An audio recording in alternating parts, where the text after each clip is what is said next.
உங்களுக்கு வேலை இருக்குது, பிஸியாக இருக்கீங்க, ஓகே. இருந்தாலும் அதன் மத்தியிலையும் டெய்லி ஒரு குறிப்பிட்ட டைமையாவது கொஞ்சம் நீங்கள் என்ன பண்ணணும், ஒதுக்கணும். உங்கள் ஒய்ஃப் கூட உட்காந்து பேசணும், அவங்க கூட பேசுங்க.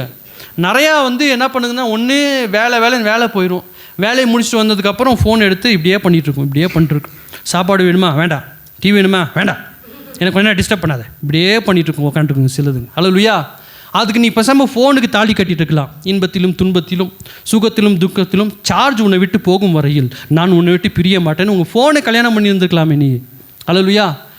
நிறைய பேர் வேலை முடிச்சுட்டு வந்தால் கொஞ்சம் நேரம் உங்கள் ஒய்ஃப் கூட டைம் ஸ்பெண்ட் ஆகலை. வேலை முடிச்சுட்டு வந்ததுக்கப்புறமும் உட்காந்து ஃபோனை இப்படி தள்ளி கொண்டே இருக்கிறது. இந்த தர்பூசணி திவாகர் இப்படி பண்ணிட்டு பாருங்க, அந்த மாதிரி பண்ணிகிட்டு இருக்கிறது நிறைய பேர். ஸோ நீங்கள் என்ன பண்ணணுன்னா, அன்பாக பேசுங்க, நேரம் செலவிடுங்க. சும்மா ஃபோனை உட்காந்து நோண்டி கொண்டு இருக்காதிங்க.